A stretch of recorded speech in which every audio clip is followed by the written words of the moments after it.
I like this book because no one is claiming that this is the best book ever. Absolutely no one on the planet has ever said that. But everybody can agree that this book is fun. Like, it's just fun to read.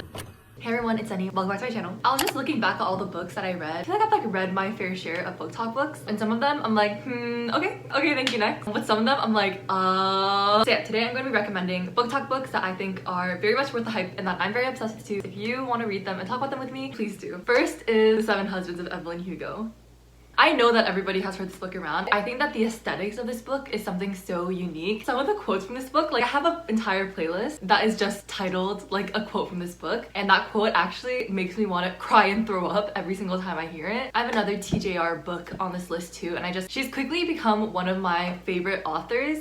Not me saying that after reading only 2 of her books. This book is about a woman named Evelyn Hugo. In this world, she is like a really extreme, like Marilyn Monroe level famous superstar. She was like a Hollywood sweetheart. This is like a story within a story. In the present day, we follow a reporter. Follow her having an interview with Evelyn Hugo. Kind of like Evelyn Hugo tells all interviews. And she's like on her, oh my gosh. I was gonna say on her deathbed. That's actually terrible. But she's like old. She's like an elderly woman now. She's like 90 something years old. And it's the first time that she's sitting down with someone and being like, okay, here's my story. Like everything that I didn't tell anyone back when I was like famous, all of my secrets, every single thing that I did in my life that I didn't tell anybody, I'm going to say it for the first and last time in this interview, and you're gonna be the one to interview me. And so the interview is obviously like, oh my gosh, what? Why me? And so that is one storyline, and then obviously we follow her during the interview, like actually like telling her story. She basically recounts her life all the way from her hometown before she was famous. The thing about Evelyn Hugo is that she had 7 husbands, like she got married 7 times, and so each part of the book is separated into each of her lives during the time that she was married to which husband, and we follow all 7 husbands, right? To the public, you just see her getting married to these husbands, what the media has said and stuff, but obviously in this tell-all interview, Evelyn Hugo's like actually like giving the real tea about what's happening, and all of like the things behind the scenes that nobody knows about, everything that she had to do to get to stardom, where her family came from, who was like screwing her over in the industry. It's so scary reading this and thinking about all of the young women, and specifically like young women of color in the industry back then, but obviously like still in the industry right now. What kind of things are happening that we, the sheeple, don't know about, because it's like really messed up. Like for example, Evelyn Hugo comes from a Cuban family, but she had to continuously bleach her hair and stuff like that in order to be white passing in the industry, and nobody knew. Literally, can you believe that? Nobody knew that until this interview. And you follow all of her loves and all of her relationships throughout her life. You learn about each of her 7 husbands. Each of them are pretty terrible. There's one man who's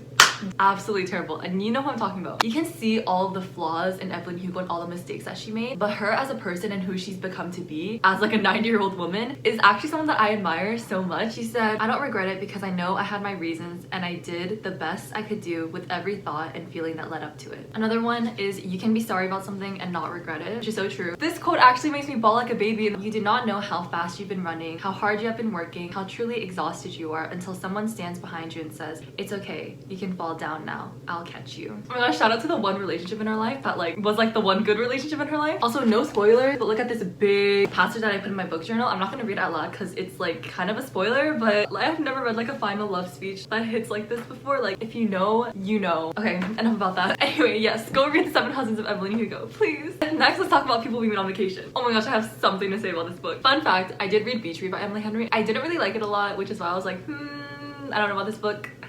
I literally read this book in one sitting, and it has quickly become one of my favorite books of all time. And like, maybe I don't hate romance. This book actually was the gateway for me into like adult romance books. I feel like this is the Friends to Lovers book on Book Talk, as it should be. I literally was not a huge fan of Friends to Lovers until I read this book. Anyway, this book is about 2 characters, Poppy and Alex, and they have been best friends ever since their freshman year of college. We see them now as like adults. Poppy's like a social media influencer, and Alex is a high school teacher back in their hometown. No matter what had been going on in their lives, they always took a vacation together every single summer, and they would do that every single summer for like 12 years until 2 years ago, where we are in the book, where for some reason they stopped taking these vacations together, and they also haven't really been friends or on speaking terms ever since. And obviously we don't know why, but something happened on vacation 2 years ago that caused this as like a last attempt to salvage their relationship. So they go on this one final vacation together. Obviously it's to a wedding. I feel like every single romance trip is always to some kind of wedding, and we're following them on that trip in the present timeline, but every other chapter is a flashback to their previous vacations leading up to like that fatal vacation, you know? And And yeah, there's like, I feel like there's not much else I can say besides that without spoiling anything, but let me just say that Poppy and Alex are like, I just love them so much. And I said this before, I think the reason that I enjoyed this book so much was because I had such a vivid picture of who Poppy and Alex was. I pictured them as Emma Roberts and Luke Bracey, exactly how they look in The Holiday, like that holiday movie on Netflix. Oh my gosh, as soon as I saw that and I read Poppy and Alex, like something clicked for me and I have no clue what it is, but they're exactly how I picture Poppy and Alex, and it just made this whole book so enjoyable to read. And their friendship, okay, this is like literally the best friends to lovers book I've like ever read in my entire life. So what's up with that? What is up with that? What? This book is so addicting. Like, I do not know what she put in this book. Their banter together is so natural, not cringy. Their just platonic relationship from the beginning is built so solidly that it makes sense why they became friends when they first met each other and not lovers right away, which I love because I hate insta love or like insta attraction when it shouldn't be there. Like, I hate reading from like that gaze. This book was not like that at all. I just love how much they balance each other out. Poppy is like more of a wild child, and then Alex is like more solemn and like more calm. The way that their personalities balance each other out, and like that's why their friendship works so well. Like, it's such a good relationship dynamic. Like I said, if you have a best friend that you're secretly in love with, then you should read this book for cathartic purposes. I feel like that it would really do something for you. Okay, let's look at my favorite quotes from this. I would rather have one tiny... Oh my gosh, sorry, I literally forgot about these quotes until I'm reading them right now. I would rather have one tiny sliver of him forever than have all of him for just a moment. Are you kidding me? Okay, this is another iconic one, perhaps the most iconic. I don't think I knew I was lonely until I met you. We're magnets trying to draw together even as we cradle the careful distance between us.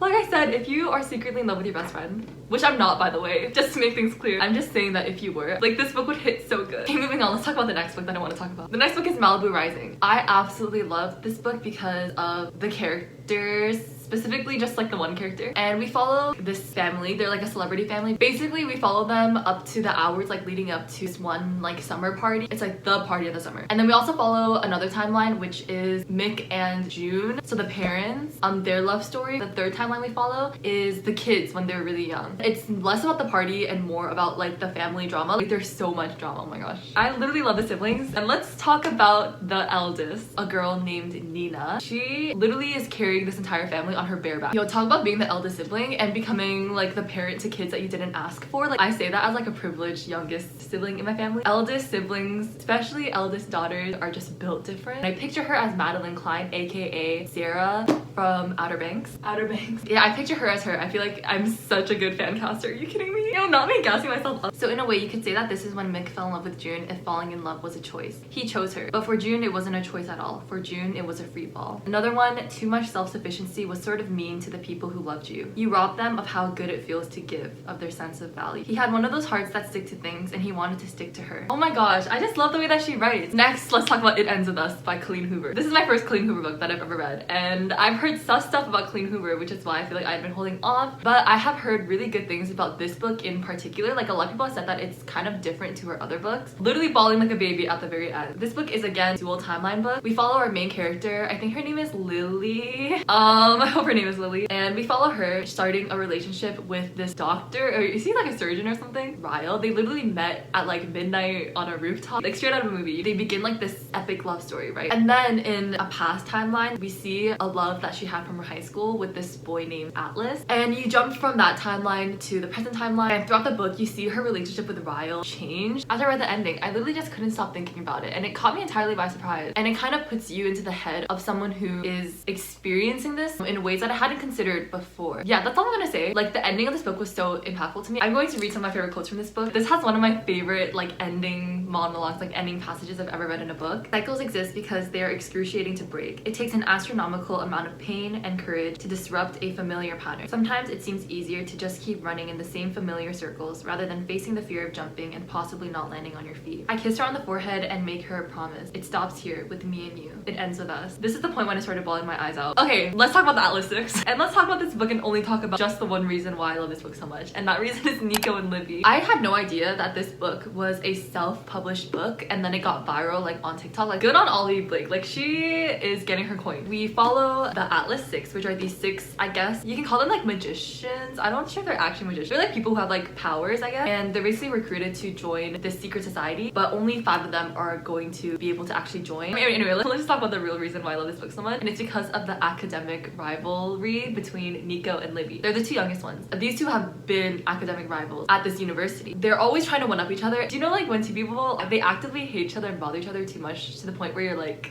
this is not platonic. Y'all are thinking about each other way too much. Anyway, I know that it's slow burn because absolutely nothing happens between them in this book, which obviously I love. Okay, one of my favorite quotes, Nico says to Libby, "The day you are not a fire is the day the earth will fall still for me." Tell me that that's platonic. It's absolutely not. Okay, let's talk about The Hawthorne Legacy by Jennifer Lynn Barnes. I like this book because no one is claiming that this is the best book ever. Absolutely no one on the planet has ever said that. But everybody can agree that this book is fun. Like, it's just fun to read. Like, you can literally read it in one sitting. I feel like it's fun because everybody wants to self-insert as like the main character. This girl who came from nothing and then she is suddenly set to inherit everything from this random millionaire. We follow our main character. Her name's Avery. Like I said, she came from nothing and then suddenly she is called to the principal's office and they're like, "Hi, this old man named Tobias Hawthorne, who is like filthy rich, died and he put her in his will to inherit everything instead of his entire family," and so everybody's salty. Obviously Avery has no idea who this man is and she's like, okay. She goes to like their estate. The deal is that she has to stay in this estate for a year if she wants to get the inheritance with all of like the jilted family who absolutely hates her because entitled rich people. Also, this man was obsessed with like puzzles and riddles. Obviously we're trying to figure out why this man put Avery in his will, and obviously it's all just part of this big scheme. Obviously the main reason why I like this book so much is because of the 4 grandsons. I literally have a Pinterest board that I made about them, so yeah. And I'm in love with Grayson Hawthorne. He absolutely has me in a chokehold. The rigid, I hate everybody but you kind of vibe. In the first book it's just I hate everybody, but I love a slow burn, so I don't really mind, obviously. Okay, the last book that I'm gonna talk about is The Hating Game by Sally Thorne. 8,000,000%. The reason why I'm obsessed with this book and why I love it so much is because I watched the movie and I love Lucy Hale and Austin Stowell so much. If there wasn't a movie adaptation, I don't think that I would have liked this book, but because I'm a simple girl with 1 brain cell, I don't know, you can think what you want about me. This is a workplace enemies to lovers between Josh and Lucy. They both work at the same publishing company and they're up for the same workplace promotion, and then they become it's like not enemies to lovers, it's like kind of just lovers but spicy. This really isn't like a drawn out enemies to lover situation at all. It's really just like enemies and they've been enemies and then they have like encounters, if that makes sense. Normally I wouldn't like, but like I said, I enjoyed it because I watched the movie and I love the 2 actors. They had such great chemistry. Yeah, I honestly don't know what else to say about that. I wish I could defend myself more, but I literally can't. I'll say this, I kind of like the fact that in this book it's not dual POV, like you only get her point of view. It means that you don't know anything that Josh is thinking, and then it's rewarding at the end to get the reveal of what he's been thinking the entire time. Also, you get like ample explanation about why they hate each other, and it has more to do with themselves and not really with each other, and it makes sense. Whoever came up with the soundtrack for this movie kind of popped off and deserves my tuition. Iconic. I have a theory. Hating someone feels disturbingly similar to being in love with them. Yeah, I think that's gonna be all for this video. Thank you so much for watching. Be sure to hit the subscribe button down below if you haven't already. Follow me on Instagram at sunnykimreads if you haven't already. Follow me on Pinterest if you would like to. I literally just, all I do is make Pinterest boards about the books that I read. It's a passion. It's actually an art. It's my craft. And I'll see you all in the next one. Goodbye.